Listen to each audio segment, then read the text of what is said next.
Hello guys and welcome back to Planet 40k. In this video we're going to be talking about 3 anti-tank anti-monster units, and we're going to be doing a contrast and compare kind of video.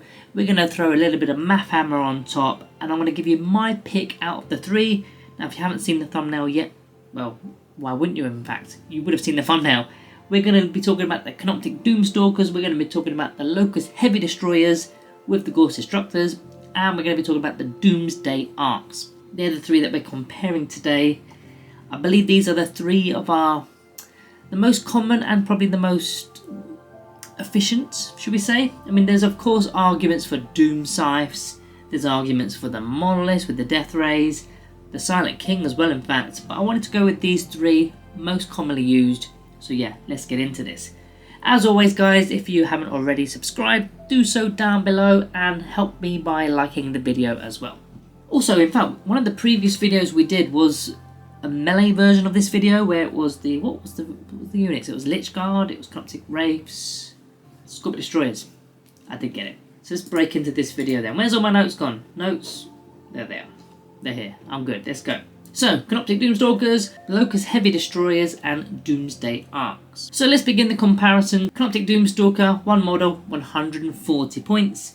Locust Heavy Destroyers, you're going to be taking 3 in this scenario, 465, as they're 55 points each, and a Doomsday Arc, 200 points. So of course, the Doomstalker is the cheapest of the 3, and the Doomsday Arc is the top end of this spectrum at 200 points there. Now, with the Locust Destroyers, or the Locust Heavy Destroyers rather, you could add a Locust Lord for 80 points, but that will then take the points cost to 245. It goes a bit too far in terms of comparisons, and I also don't believe you actually need a Locust Lord in this situation, which we'll probably talk about that later on in this video. So let's get into some attack stats then. Now this is not based on any detachment, so no Canoptic Court rerolls, no Star Shatter Arsenal stuff, none of that. Also in terms of the maths at this point, I'm only going to be looking at the main anti-tank weaponry, so I'm not talking about the Ghost Flayers on the Doomsday Arcs, and what's the weapon that the Doomstalker has? I can never remember. I always forget to actually fire them.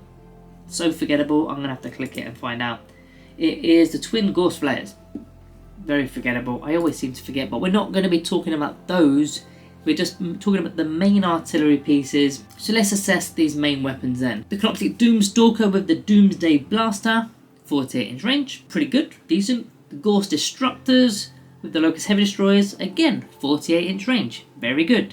The Doomsday Arc, however, with that Doomsday Cannon, has a whopping 72 inches. It can literally see everything. So that's an easy point for the Doomsday Arc. Now, when we're talking about the amount of shots, D6 plus 1 shots with the Doomstalker, it does have blast, that's why I put an asterisk there. With the Locust Heavy Destroyer unit, you're getting 3 shots and there is no D6. There's no rolling, it's just purely 3 shots, one per Locust Heavy Destroyer.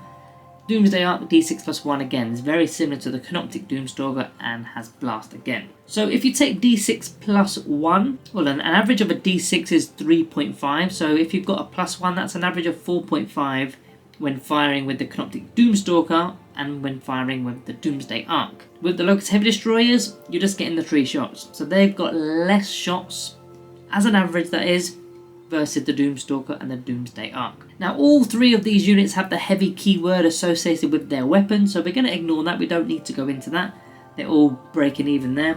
However, the Doomstalkers naturally hit on a 4+, whereas the others hit on a 3+, because they've got Ballistic Skill 3.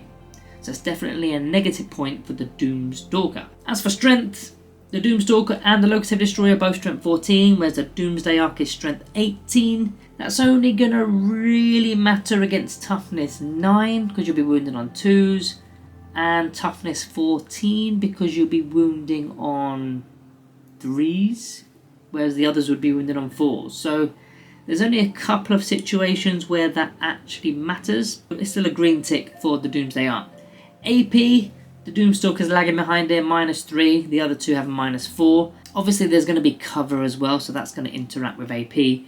But the Doomsday Arc and the Locust Heavy Destroyers have -4, so they win there. And finally we're on to the damage, which is the main part of this in fact, because when you're firing up against the big stuff, you want to inflict as much damage as you possibly can for one single shot. The Doomstalker has 3. I've always thought of it as slightly more of an anti-elite kind of unit, but people do class it as an anti-vehicle, anti-monster. But it's only got 3 here. The Locust Heavies have got a whopping 6, and the Doomsday Arcs have a flat 4. So obviously the Locust Heavy Destroyers win on that front. But it is worth mentioning though, the Doomsday Arcs do have access to devastating wounds if they remain stationary. The Locust Heavy Destroyers have access to lethal hits, and they re-roll wound rolls of a 1 against the correct targets. So definitely worth considering those before you start doing the Math Hammer. In fact, we're going to jump into the Math Hammer. Let's do that now. We're at that part of the video. So all these figures I'm about to show you are pre-save. I probably will go through a couple of example units after the maths, but for now it's just pre-save, so bear that in mind. The AP and the damage at this point isn't going to matter too much. We're just looking at the amount of hits and the strength and all that stuff. Also, I'm going to assume that all of these units have not moved, so they've all got the heavy keyword active. Because they've all got it, it's kind of an even playing field, so we may as well do it. Blast, however, will not be active because we're more likely going to be firing at the larger units, or the one model units, vehicles, monsters and so on. Right, let's get into this table then. So when the strength is equal to double the toughness, so for example if you've got your strength 18 Doomsday Arc firing at a toughness 9 monster, that's going to mean you're going to be wounded on 2s. If the strength is greater, so let's take for example the Canoptic Doomstalker's Blaster, strength 14, going up against toughness 10, it's not double but it is still greater, so you're wounded on 3s. And if the strength is equal to the toughness, for example you're firing against a Stomper, which is toughness 14, so strength 14 versus toughness 14 would be forced to wound. Now of course the Doomsday Arc is strength 18, so it will be slightly different when you're going down the table. So let's start with this Canoptic Doomstalker then. When your strength is double the toughness, with all the shots, the d6 plus 1 shots, you're getting 2.5 wounds. You're getting 2 wounds if it's greater than the toughness, and 1.5 if you're equal to. So that's the Doomstalker. Of course you're not going to be less than because nothing's really beyond toughness 14. So there wasn't a point of adding that row in. The Locust Heavy Destroyers, when you're going up against toughness 7 or less, so you're double, 2.4 wounds, so slightly less there. When you're greater than their toughness, it's 2 wounds, and when you're equal to their toughness, it's 1.7. Now with the Doomsday Arc, at strength 18, again bear that in mind, it's slightly different with the strength 18. Going up against double the toughness, that's 2.5 wounds, greater than the toughness 1.9 wounds, and equal to the toughness, I've just put it as 1.9, but realistically there's nothing that's going to be toughness 18, so I've just left it as greater, it's going to be the same thing. So let's put in green and red to indicate which ones have done well and which ones have done not so well. Looking at this, it's kind of evenly spread. A lot of the statistics are quite similar. Obviously when it gets to equal the toughness, the Doomstalker is slightly struggling because they've not got the re-rolls to wound, for example, but because of the fact that they've got slightly more attacks than the Locust Heavy Destroyers, they're not that far behind. But the only one where the Doomsday Arc is lagging behind is when the strength is greater than the toughness but not double, but it's not behind by much. It's 1.9 versus 2, so it literally is the same, even though it is technically not. But what you need to remember, again, this is strength 18. Even a toughness 14 Stomper would be in that category on that row. It's actually still pretty good, to be honest with you. Now this table doesn't show off any of the AP, it doesn't show off any of the damage. This is just purely how many wounds are going to get to the point where your opponent needs to make an armor save. So I'm going to change this up with the AP and damage, so let's display this now. I'm going to have to use some target examples to showcase this because we need to know what the unit is, what the toughness is, what the armor saves are, the in-run saves are. So I've got 4 examples on the screen just to give us a rough idea of what these 3 units can do. So I've added an Necron, which is toughness 10 with a 3-up save, no in-runnable save whatsoever. I've added a Triax Stalker from the Necrons codex. It's only toughness 8, but it's got a 3+ armor save and a 4+ in-runnable save. I've added Canis Rex from the Imperial Knights, which is toughness 11, 3+ save and a 5+ in-runnable save. So the toughness is slightly better, but the in-run save is a little bit worse. And then I've added that Stomper because I've mentioned it a few times already. Toughness 14, 2+ armor, but a 6+ in-runnable save, so slightly less on the in-runnable save front. So now let's throw all the damage in, and I'm going to put the colours in instantly so we can just instantly get a picture of what's going on here. The Canoptic Doomstalker against all 4 of these examples had the worst stats, and the Locust Heavy Destroyers and the Doomsday Arcs kind of rotated what was the best. Against the Exocrine, the Locust Heavies won. Against the Triax Stalker, the Doomsday Arc was better. Against Canis Rex, it was the Locust Heavy Destroyers, and the Stomper, it was the Doomsday Arc. So they were kind of on par with each other, which is kind of good really if you think about it. I mean, the value, if I remind myself what the value was for 3 Locust Heavy Destroyers, it was 165 points against the 200 point Doomsday Ark. So they're kind of on par. So does this mean the Doomstalkers actually stink? Not necessarily. Don't forget they were only 140 points, but we've yet to see the durability factor of all of these units. Now, when we did the melee unit comparison in one of the previous videos, durability is a huge factor because you're going to be getting hit back in engagement range in the fight phase. Now, it's arguable that at long range, it's less important. However, you can also be shot by your opponent's anti-tank with their long range weapons, so you still do need a bit of durability. If you've lost a Doomsday Ark turn 1, then you're not going to be firing with it in turn 1, well, turn 2 and onwards. So durability is a factor. Right, I've got a new table for us then. I've got toughness, armor save, invulnerable save, and total wounds on the left hand side. And we're just going to quickly skim through this. The Doomsday Ark, of course, toughness 9. And the Locust Heavies are only toughness 6, so instantly you can see a winner there. All of them have got a 3+ armor save. Now, the invulnerable saves, the Locust Heavy Destroyers don't have one. The other 2 units are vehicles, and most vehicles in the Necrons codex has a 4+ invulnerable save, so those 2 units win on durability there. And total wounds, 12 for the Doomstalker, 12 for the Locust Heavies because there's 3 in the unit and there's 4 wounds per model. And then the Doomsday Ark has 14, so slightly wins there. So again, you can see the Doomsday Ark stats and figures are winning. The Canoptic Doomstalker, in this case, actually isn't too bad. It's the mid-level ground. The Locust Heavy Destroyers were the ones that struggled. So we start to see a vulnerability with the Locust Heavy Destroyers there. So the Doomsday Arks have the offense, the Doomsday Arks have the defense. And versus those Locust Heavy Destroyers, they're only 35 points more. You're getting the offense and the defense.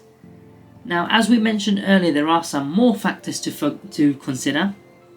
The fact that the Ark, as well as the Doomstalkers, are vehicles, which means they can fire out of engagement range. Even though they've got blast weapons, they can fire out, not in. That's a big bonus. If the Locust Heavy Destroyers get tagged in engagement range, well, they're kind of done because they can't fire.